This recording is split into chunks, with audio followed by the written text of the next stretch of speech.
নমস্কার, কৃষি অরিন্দম ভট্টাচার্য।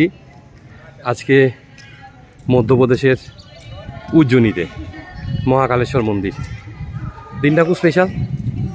আজকে আমার 57 বার্থডে। তা আমি গত বছর একটা প্ল্যান করেছিলাম যে উজ্জয়িনীতে আসবো, মহাকাল মন্দিরে একটা পূজা দিব। বিশাল বড় মন্দির। আমি জাস্ট মন্দিরে প্রবেশ করছি, বহুত পুরনো মন্দির।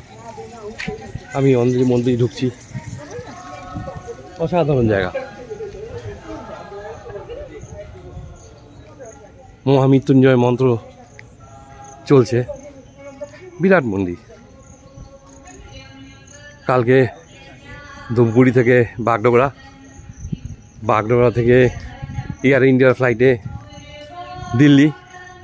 দিল্লিতে নামার পরে সেখান থেকে মেট্রো ধরে নিউ দিল্লি স্টেশন থেকে দিল্লি ইন্দোর ট্রেনে এসে নামলাম ইন্দোরে। ওখান থেকে নামার পরেই সঙ্গে সঙ্গে বাস পেয়ে গেলাম, মাত্র 80 রুপিস ভাড়া। বাসে করে এসে নামলাম উজ্জয়িনী নামার পরে ওখানে একটা টোটো নিলাম, 50 রুপিস। অটো 150 টাকা যাচ্ছিল। তারপরে একদম মন্দিরের সাথে একটা হোটেল নিলাম, বিকেল 6টা অবধি থাকবো আর কি। তো অনেক 2000 টাকা চাচ্ছিলো, দামাদামি করে 1000 টাকা আনলাম। ঠিক আছে, আমি মন্দিরটা দেখাচ্ছি। অসাধারণ মন্দির।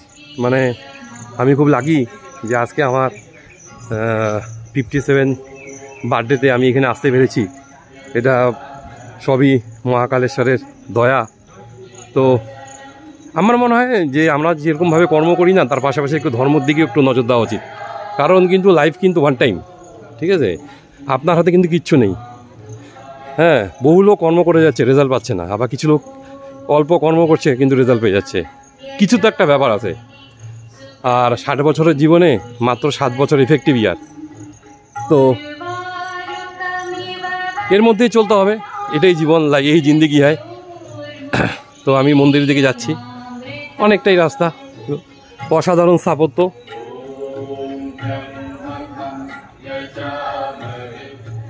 এখানে বিভিন্ন দর্শনের ব্যবস্থা আছে, ভিআইপি দর্শন। তো দেখি আমি কি করি, ওটা চিন্তা ভাবনা করছি আর কি।